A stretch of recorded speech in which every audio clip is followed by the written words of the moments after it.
जय जगन्नाथ सांग मैंने बहुत दिन पर मुझे गोटे ब्लॉग बनाऊँगी से ब्लॉगटी हूँ आम विद्यालय उपर।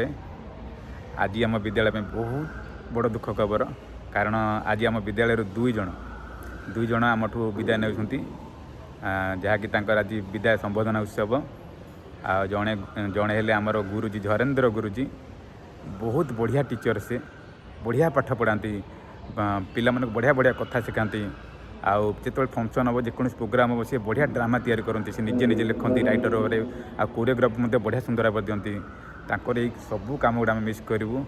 आउ जड़े विदाय नौकरी आमर अप्पा जी कि पियन अच्छा से पियन सत्य किंतु इतनी बढ़िया कम उनको समस्त गुरुमा को साहय करती भल मंदर सब छिड़ा हमें बढ़िया बढ़िया कथा कहते पिला बढ़िया बढ़िया कथा कहती आउ आज से दीज आम विदाय ने संबोधना उत्सव आज पालन हम दुख लगुच आम दूरे जी किंतु सब हृदय रे आउ आज जो उत्सवटी पालन हम चलते देखा केमती कौन पालन हो आम विद्यालय चलतु। एबे आम विद्यालय प्रवेश कले झरेन्द्र गुरुजी बहुत सुंदर भाव स्वागत कराला पुणी एबे अप्पा अंजलि अप्पा मत स्वागत कराला।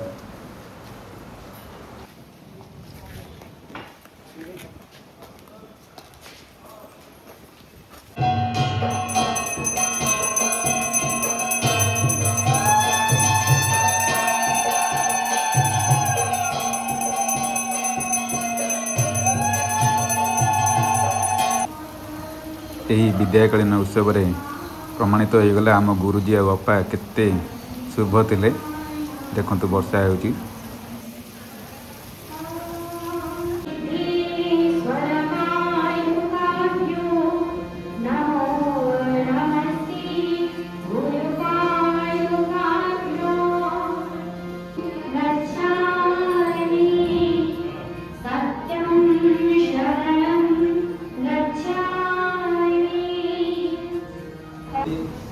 एबे आम विद्यालय बड़ गुरुजी समस्त परिचय प्रदान करने सहित स्वागत जनाइले। आम परिचालन कमिटर समस्त कार्यकर्ता वृंद एवं आज एक विशेष मुहूर्त अवसर नेउथिबा आमर वरिष्ठ गुरुजी श्रीयुक्त झरना सिंह एवं वरिष्ठ सेविका अंजलि साहू अप्पा छात्र छात्री गुरुजी गुरुमा एवं पूर्व छात्र समस्त को समर्धना कालीन उत्सव स्वागत और अभिनंदन जनाऊँ जहाँकि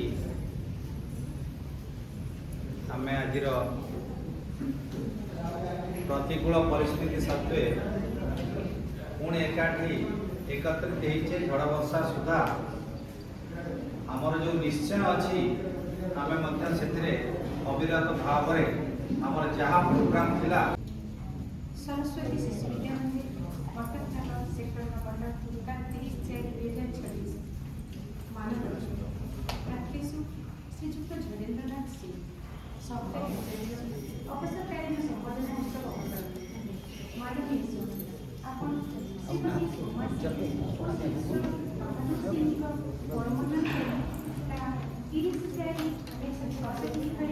जन्मग्रहण करते पारंपरिक शिक्षा समापन कर शिक्षा महापुण्य को जीवन परंपरा भाव ग्रहण करनी महान भारतीय संस्कृति और परंपरा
ବର୍ତ୍ତମାନ ସେକ୍ଟର 9 କଟକ ମାନବ ପ୍ରଧାନ ଶ୍ରଦ୍ଧେୟ ଅଞ୍ଜଳି ସାହୁ ବରିଷ୍ଠ ସେବିକା ଅବସରକାଳୀନ ସମ୍ବର୍ଦ୍ଧନା ଉତ୍ସବ ଅବସରରେ ପରମ ସମ୍ମାନୀୟ ସେବାରେ କର୍ମରତ ଏହି ମହାନମାନଙ୍କୁ ପାଠ୍ୟ କରି ଆପଣ ଆମ ବିଦ୍ୟାଳୟର ଅଗଣାରେ ଯେଉଁ ନିଷ୍ଠାପର କର୍ମଜୀବନ ଅତିବାହିତ କରିଛନ୍ତି ତାହା ଅବିସ୍ମରଣୀୟ।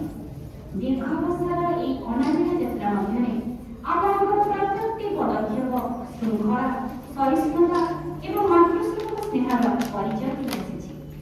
ଆପଣଙ୍କର ନିରବ ସେବା ଶିକ୍ଷାନୁଷ୍ଠାନର ପ୍ରଗତି ପଥରେ ସର୍ବଦା ଶକ୍ତି ଯୋଗାଇଛି। ନିଜର କର୍ତ୍ତବ୍ୟ ପ୍ରତି ଅତୁଟ ବିଶ୍ୱାସ ଏବଂ ସମସ୍ତଙ୍କ ସହ ସହୃଦୟତା ଆପଣଙ୍କ ବ୍ୟକ୍ତିଗତକୁ ଏକ ସ୍ୱତନ୍ତ୍ର ମର୍ଯ୍ୟାଦା ପ୍ରଦାନ କରିଛି। ବିଦ୍ୟାଳୟ ପରିବାର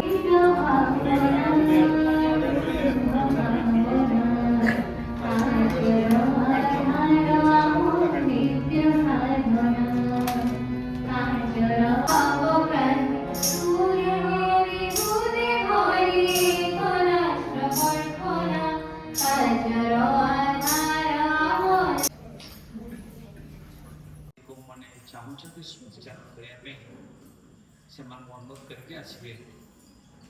ଛାତ୍ର 2016 ପାସ୍ ଆଉଟ୍ ତ ସମସ୍ତ ପରିଚାଳନା କମିଟି ପ୍ରଧାନାଚାର୍ଯ୍ୟ ସମସ୍ତ ଗୁରୁଜୀଗଣ ମୋର ସାମ୍ନାରେ ବସିଥିବା ସମସ୍ତ ସାନ ଭାଇ ଭଉଣୀମାନେ ଏବଂ ଆଜିର ଯାହା ପାଇଁ କାର୍ଯ୍ୟକ୍ରମ ଯାହା ପାଇଁ ଆୟୋଜନ ଜୟେନ୍ଦ୍ର ଗୁରୁଜୀ ଏବଂ ଆମ ଅପା ବଡ଼ ଅପା ତ ମୁଁ ଏଇ ଯୋଉ ବର୍ତ୍ତମାନ ମାଇକରେ କହୁଛି ମୋର ମନ ଅଛି ଯେତେବେଳେ ମୁଁ ପଢୁଥିଲି ସେପଟେ ଆମର ବନ୍ଦନା ମାନେ ଆମେ ଯୋଉ ଗୀତ ଗାଉଥିଲୁ ଯୋଉ ମନ୍ତ୍ର ଗାଉଥିଲୁ ସେପଟେ ଯେତେବେଳେ ଗାଉଥିଲୁ ଏଇ ଯୋଉ ମାଇକର ସମ୍ପୂର୍ଣ୍ଣ ବ୍ୟବସ୍ଥା ଧୀରେନ୍ଦ୍ର ଗୁରୁଜୀ ହିଁ ଦେଖନ୍ତି।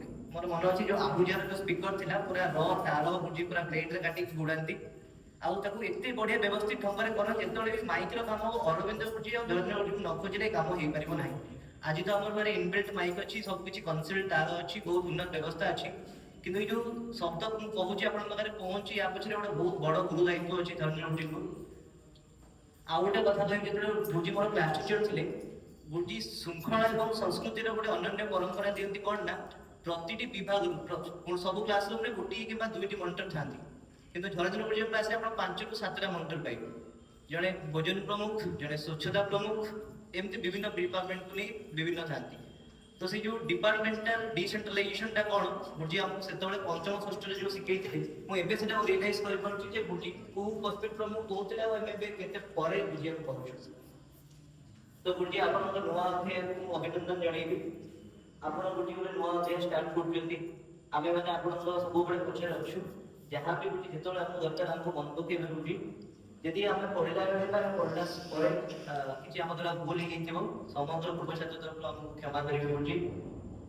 ଆଉ ଅପାଙ୍କ ବିଷୟରେ କଣ କହିବି ଆମେ ଆମ ଜେଜେମା ଅଜୟ ଆଈଙ୍କ ପରେ ଯେତିକି ସମୟ କାଟିନୁ ଅପା ମାନଙ୍କ ପରେ ସେତିକି ଆମେ ସମୟ କାଟିଛୁ। ମୋର ମନେ ଅଛି ସେ ପଶିଲା ବେଳୁ ସେମିତି ଯୋଉ ହସଟି ଅପା ଦିଅନ୍ତି ସ୍କୁଲ ଶେଷ ଗଲା ବେଳୁ ବି ଅପା ସେମିତି ମୁଡରେ ଥାନ୍ତି। ଅପା କେବେ ଚିଡିବା ଆମେ ଦେଖିନୁ ଅପା କେବେ ରାଗିବା ଆମେ ଦେଖିନୁ ଅପା କେବେ ଗାଳି ଦେବା ଆମେ ଦେଖିନୁ। ତ ଅପା ଆପଣଙ୍କର ଦ୍ୱିତୀୟ ଅଧ୍ୟାୟକୁ ମୁଁ ଅଭିନନ୍ଦନ ଜଣେଇବି। ଆମେ ସବୁବେଳେ ଆପଣଙ୍କ ନାତି ନାତୁଣୀ ନେଇକି ଅଛୁ ଆପଣ କେବେ ଏକା ମନେ କରିବେନି ଯେତେବେଳେ ଯୋଉଠି ବି ଯାହା ବି ଆପଣଙ୍କୁ ସାହାଯ୍ୟ ସହଯୋଗ ଦରକାର ପଡିବ ଆମେ ସବୁବେଳେ ଆପଣଙ୍କ ଅଛୁ। ଏତିକି କହିବାକୁ ଚାହିଁବି ଯଦି କିଛି ଭୁଲ କରିଦେଇଥିବୁ ପଢିଲା ବେଳେ या କିଛି ହଇରାଣ କରିଥିବୁ ଆପଣଙ୍କୁ କ୍ଷମା କରିବେ ଆମକୁ। ବହୁତ ବହୁତ ଧନ୍ୟବାଦ।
ଭାବିନଥିଲି ମୁଁ ଜୀବନରେ କେବେ ଆଙ୍କରିଂ କରିପାରିବି।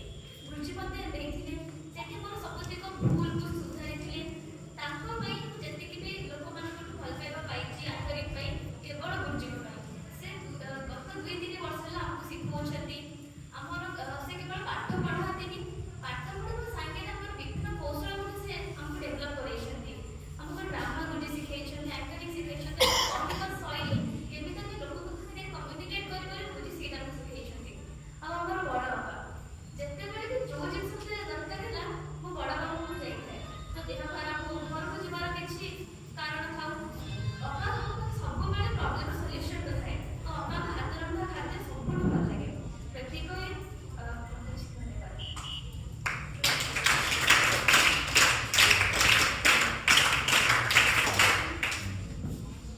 ନମସ୍କାର, ମୋର ନାମ ନିଶ୍ଚିତ ମନ୍ତ୍ରୀ। ମୁଁ 10ମ ଶ୍ରେଣୀ ଡକ୍ଟର ଚିନ୍ମୟ ଛାତ୍ରୀ। ଆଜିର ଏହି ଦିବସଟି ଆମ ସମସ୍ତଙ୍କ ପାଇଁ ଖୁସି ଏବଂ ଭାବପ୍ରବଣ ବିହ୍ୱଳତାର ଦିବସ। କାରଣ ଖୁସିର କାରଣ ହେଉଛି ଆଜି ଆମେ ଆମ ବିଦ୍ୟାଳୟର 2 ଜଣ ମହାନ ବ୍ୟକ୍ତିତ୍ୱ, ଆମ ସମସ୍ତଙ୍କର ପ୍ରିୟ ଝରିତ୍ର ଗୁରୁଜୀ ଆଉ ଆମ ସମସ୍ତଙ୍କ ଶ୍ରଦ୍ଧାର ବଡ଼ ବାପା। ସେହି 2 ଜଣଙ୍କର ଅବସରକାଳୀନ ଉତ୍ସବରେ ଯୋଗ ଦେଇ ସେମାନଙ୍କୁ ସମ୍ମାନିତ କରିବାକୁ ଆସିଛୁ। ବଡ଼ ବାପାଙ୍କ ବିଷୟରେ କହିବାକୁ ଗଲେ ମୁଁ କ'ଣ ହିଁ କହିବି। ବଡ଼ ବାପା ଛୋଟବେଳୁ ଆମ ସମସ୍ତଙ୍କର ସବୁ ଅସୁବିଧା ସୁବିଧା ବୁଝି ଆସିଛନ୍ତି। ଯେତେବେଳେ ଘରକୁ ଯିବାର କିମ୍ବା ମୋ ନାମ ଶ୍ରୁତି ଆଚାର୍ଯ୍ୟ, ମୁଁ 10ମ ଶ୍ରେଣୀର ଛାତ୍ରୀ। ମୁଁ ଏହି ବିଦ୍ୟାଳୟକୁ 8ମ ଶ୍ରେଣୀରେ ଆସିଲି। ସେତେବେଳେ ମୋ ପାଇଁ ଏହି ବିଦ୍ୟାଳୟ ସମ୍ପୂର୍ଣ୍ଣ ନୂଆ ଥିଲା ଏବଂ 8ମ ଶ୍ରେଣୀର ବାର୍ଷିକ ଉତ୍ସବ ସମୟରେ ମୁଁ ପ୍ରଥମ ଥର ଧରି ଆଙ୍କରିଂ ଟିମ୍ରେ ମିଶିବାକୁ ଇଚ୍ଛା ପ୍ରକାଶ କରିଥିଲି। ସେତେବେଳେ ମୁଁ ଗୋଟିଏ ଟିଚର ଥିଲି ଆଙ୍କରିଂ ଟିମ୍ ପାଇଁ। ଗୁରୁଜୀଙ୍କର ତାଲିମ, ଗୁରୁଜୀଙ୍କର ସମସ୍ତ ଶିକ୍ଷା ଏବଂ ଉପଦେଶକୁ ଠିକ୍ ଭାବରେ ଗ୍ରହଣ କରି ମୁଁ ମଧ୍ୟ ସେଇ ସାମ୍ନାରେ ଅନେକ ଦର୍ଶକଙ୍କ ସାମ୍ନାରେ ନିଜର ଆଙ୍କରିଂର ପ୍ରତିଭାକୁ ପ୍ରଦର୍ଶନ କଲି। ମୋର ନାମ ଅସ୍ରାଜ ମିଶ୍ର, ମୁଁ 10ମ ଶ୍ରେଣୀର ଛାତ୍ର ଅଟେ। ଝରିତ୍ର ଗୁରୁଜୀ ସେ ମୋତେ ପନ୍ଦରା ଷ୍ଟଡି ଦେବାର ହେଲ୍ପ କରିକି ଆସିଛନ୍ତି। ଆଜି ତ ପ୍ରାୟ 3 ବର୍ଷ ତଳର କଥା। 2023ରେ ମୁଁ ଯେତେବେଳେ ବିଜ୍ଞାନ ମେଳାରେ ପାର୍ଟିସିପେଟ୍ କରିଥିଲି, ସେତେବେଳେ ଝରିତ୍ର ଗୁରୁଜୀ ମୋର ସହାୟକ ଟିଚର ରୂପେ ମୋତେ ହେଲ୍ପ କରିଥିଲେ। ସେତେବେଳେ ମୁଁ ମୋର ଗଣିତର ଗୋଟେ ମଡେଲ ତିଆରି କରିଥିଲି, ସେଥିରେ ଝରିତ୍ର ଗୁରୁଜୀ ସଦାବେଳେ ମୋତେ ହେଲ୍ପ କରିଥିଲେ। ଯେତେବେଳେ ମୁଁ ବିଦ୍ୟାଳୟ ସ୍ତରରେ ଉତ୍ତୀର୍ଣ୍ଣ ହେଲି, ସକଳ ସ୍ତରରୁ ଗଲି, ସେତେବେଳେ ଝରିତ୍ର ଗୁରୁଜୀ ବିଭିନ୍ନ ପ୍ରକାର ଗୋଟେ ସାହାଯ୍ୟ କରିଥିଲେ। ମଞ୍ଚାସୀନ ସମସ୍ତଙ୍କୁ ମୋର ସାମାନ୍ୟ ପ୍ରଣାମ ଏବଂ ମୋ ସମ୍ମୁଖରେ ବସିଥିବା ମୋର ସହକର୍ମୀ ଭାଇ ଓ ଭଉଣୀ। ଆଜି ଆମେ 2 ଜଣ ଆମ ବିଦ୍ୟାଳୟର 2 ଜଣ କର୍ମଚାରୀଙ୍କୁ ଆଜି ବିଦାୟ ଦେଉଛୁ। ତେଣୁ ମୁଁ ପ୍ରଥମେ ଧରେନ୍ଦ୍ର ଗୁରୁଜୀଙ୍କ କଥା କହିବି। ଧରେନ୍ଦ୍ର ଗୁରୁଜୀ ପିଲାମାନେ ସବୁ କହିସାରିଲେଣି। ବିଶେଷ କରି ମୁଁ ଯେଉଁଟା କହିବାକୁ ଚାହୁଁଥିଲି, ଅମିତ ପ୍ରଥମେ ସେହି ଜିନିଷ କହିଦେଇଛି। ଧରେନ୍ଦ୍ର ଗୁରୁଜୀ ଜଣେ ମଲ୍ଟି ଟ୍ୟାଲେଣ୍ଟେଡ୍ ବ୍ୟକ୍ତି। ମଲ୍ଟି ଟ୍ୟାଲେଣ୍ଟେଡ୍ ବ୍ୟକ୍ତି ମାନେ ମୁଁ ଯେତେବେଳେ ବିଦ୍ୟାଳୟରେ ଆସିକି ଜଏନ୍ କଲି, ମୁଁ ସେବେଠାରୁ ଦେଖୁଛି ଟେକ୍ନିକାଲ କିଛି କୌଣସି କାର୍ଯ୍ୟ ହେଲେ ଧରେନ୍ଦ୍ର ଗୁରୁଜୀ, ବିଜ୍ଞାନ ମେଳା ଧରେନ୍ଦ୍ର ଗୁରୁଜୀ, ଆମର ଆନୁଆଲ ଫଙ୍କସନ୍ ଧରେନ୍ଦ୍ର ଗୁରୁଜୀ। ସେ ଏକାଧାରରେ ଜଣେ କବି, ନାଟ୍ୟକାର, ନିର୍ଦ୍ଦେଶକ, ଜଣେ ଭଲ ଶିକ୍ଷକ, ସବୁଥିରେ ଯେତେବେଳେ ପାଠପଢ଼ା ସହିତ ବାହାର କାର୍ଯ୍ୟ ଯାହା ହେଲେ ବି ସେଥିରେ ଦେଖିବେ ଧରେନ୍ଦ୍ର ଗୁରୁଜୀଙ୍କର ଅବଦାନ ବହୁତ ରହିଛି। ତେଣୁ ଏମିତି ତାଙ୍କ କଥା କହିଲେ ବହୁତ କିଛି ହବ। ଆମର ଯେତେବେଳେ APL ଆରମ୍ଭ ହେଲା ଆମ ବିଦ୍ୟାଳୟରେ, କାହାକୁ ଦିଆଯିବ ଦାୟିତ୍ୱ, ଯେତେବେଳେ ପ୍ରେସିଡେଣ୍ଟ ଥିଲେ ଆମର ଜ୍ଞାନ ସାର୍, କହିଲେ କି ନା ପ୍ରଥମ ନାଁ ଆସିଥିଲା ଧରେନ୍ଦ୍ର ଗୁରୁଜୀ ବ୍ୟତୀତ ଆଉ କେହି ତାକୁ ପାରିବେନି। ତେଣୁ ମାଇକ୍ କଥା ପ୍ରଥମ କିଛି ବର୍ଷ ହେଲା ଧରେନ୍ଦ୍ର ଗୁରୁଜୀଙ୍କୁ ଜ୍ଞାନ ସାର୍ ଆମର ସାଉଣ୍ଡ ବ୍ୟବସ୍ଥା ଦୂରେଇ ଦେଇଥିଲେ, କିନ୍ତୁ ପୁଣି ପୁନର୍ବାର ଦେଖା ହେଲା, ସାଉଣ୍ଡ ବ୍ୟବସ୍ଥା ନିଷ୍ଠୁର ହେଲା, ପୁଣି ଧରେନ୍ଦ୍ର ଗୁରୁଜୀଙ୍କୁ ଡକା ହେଲା। ସେଥିରେ ବର୍ତ୍ତମାନ ଆମେ ଭାବୁଛୁ ଧରେନ୍ଦ୍ର ଗୁରୁଜୀ ଗଲା ପରେ ଏ ସାଉଣ୍ଡ ବ୍ୟବସ୍ଥା ବା ବିଜ୍ଞାନ ମେଳା କିମ୍ବା ଆମର ଯେଉଁ ଆନୁଆଲ ଫଙ୍କସନ୍ ଆମେ ନିଶ୍ଚିତ ଭାବରେ ତାଙ୍କର ଅଭାବ ଅନୁଭବ କରିବୁ। ନିଶ୍ଚିତ ଭାବରେ ଆମେ ଅନୁରୋଧ ରଖିବୁ ଧରେନ୍ଦ୍ର ଗୁରୁଜୀ ଆମକୁ ତାଙ୍କର ଦେହ ସୁସ୍ଥ ଥିବା ପର୍ଯ୍ୟନ୍ତ ଆମକୁ ସେଥିରେ ସହଯୋଗ କରିବେ।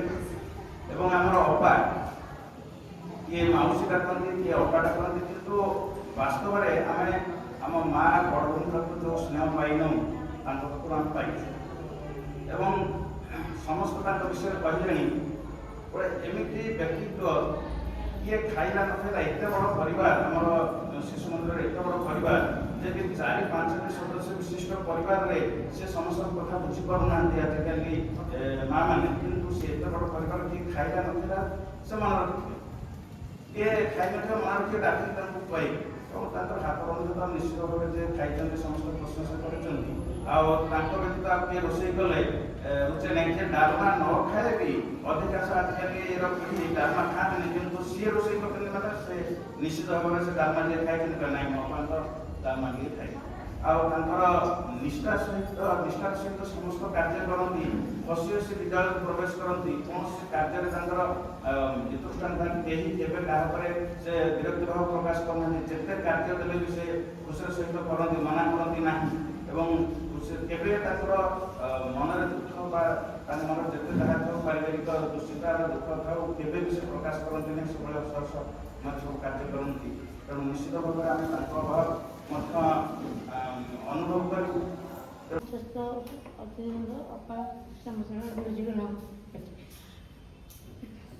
ଆମେ ସମସ୍ତେ ପରିବାର ହେଇକି ଚଳୁଥିଲୁ। ଏଠି ପିଲା ଆମର ଛୁଆ ପିଲା ଗୁରୁଜୀଙ୍କ ଆମର ବାପା ମା ବି ଆମେ ପରିବାର ହେଇ ଚଳୁଥିଲୁ।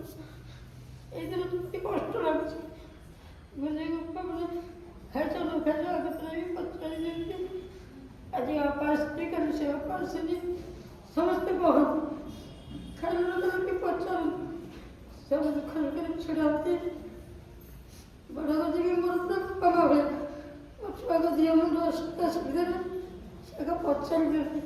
ମୁଁ ନ ମାଗିବା ପୂର୍ବରୁ ସେମିତି ବି ସାହାଯ୍ୟ କରନ୍ତି। ମୋତେ ଭାରି କଷ୍ଟ ଦେଉଛି। ଏମିତି ଆମେ ଭାଇ ଭଉଣୀ ହେଇକି ଏମିତି ଚଳୁଥିଲୁ। ଆଜି ଜଣେ ବିଦାୟ ନେଉଛନ୍ତି। ଏମିତି ସମସ୍ତଙ୍କୁ ଆସିବ ସମସ୍ତଙ୍କୁ ଅନୁରୋଧ କରିକି ଯଦି ଭୁଲରେ ମୁଁ କାହାର ମନରେ ଆଘାତ ଦେଇଛି ମୋତେ କ୍ଷମା କରିଦେବେ। ସେଇଟା ମୁଁ ଜାଣିକି କରିବି। ହୁଏତ ପରିସ୍ଥିତି ଆପଣମାନେ ସେଇ ସ୍ତରକୁ ଆସିଲେ ହୁଏତ ଆପଣ ବି ସେଇ କାମ କରିବେ, କିନ୍ତୁ କିଛି ଅସନ୍ତୋଷ ପ୍ରକାଶ କଲେ ଆଉ କାହା ମନରେ ଯଦି କିଛି ବି ଆଘାତ ଦେଇଥିବି ମୁଁ ଏବେ ନିଃସ୍ୱାର୍ଥ କ୍ଷମା ପ୍ରାର୍ଥନା କରୁଛି। ଆଉ ଆମର ଅଞ୍ଜଳିର କଥା କହିବି, ସମସ୍ତେ ଜାଣିପାରିଲେ ମୁଁ ବି ସେୟା ଅନୁଭବ କରୁଛି। ସିଏ ଆମ ବାପା ନଥିଲେ, ଆମ ବଡ଼ ଭଉଣୀ ଭଳି ବହୁତ ସ୍ନେହୀ, ବହୁତ ନିଷ୍ଠାଭାଷୀ। ତାଙ୍କର ସବୁଠୁ ବଡ଼ ଗୁଣ ହେଲା ଯେ କିଏ ଖାଇଛନ୍ତି ନ ଖାଇଛନ୍ତି ତାଙ୍କ ପାଖରେ ହିସାବ ଥିବ। ସେ ଜାଣିଥିବେ ଗୋଟେ ମିଠା ଆସିଲେ ବି କୌଣସି କ୍ଷେତ୍ରରେ ସେ ଜାଣିଥିବେ ଏଇ ଜଣକ ମିଠା ପାଇନାହାନ୍ତି। ସେ ତାର କେମିତି ଆମେ ଏତେ ପିଲାଙ୍କ ସହିତ ଚଳୁ, ପିଲାମାନଙ୍କର ନାଁ ଆମେ ସବୁଟା ମନେ ରଖିପାରୁ ନା, କିନ୍ତୁ ସିଏ ଜାଣିଥିବେ, ବାପା ଜାଣିଥିବେ ସେ ପିଲା ନାଁ କହିଦେବେ ଏଇଆ ଏଇ କ୍ଲାସ୍ରେ ପଢ଼ୁଛି। ତାର ମନେ ରଖିବା ଶକ୍ତି ବହୁତ ପ୍ରକାର। ଏବଂ ଆଶା କରିବି ତାଙ୍କ ଜୀବନଟା ସୁଖମୟ ହଉ। ପ୍ରଭୁ ଜଗନ୍ନାଥ ତାଙ୍କୁ ଆଶା କରନ୍ତୁ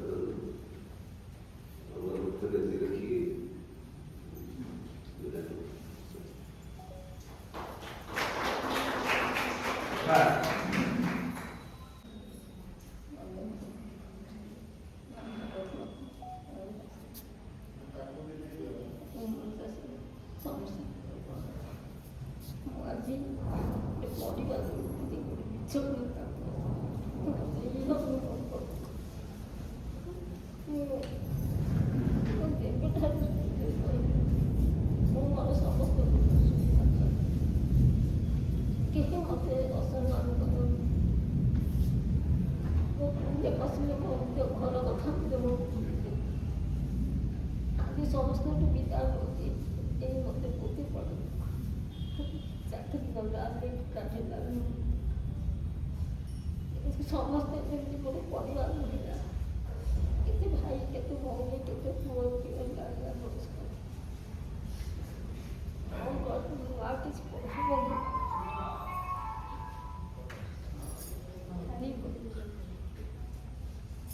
ठीक है।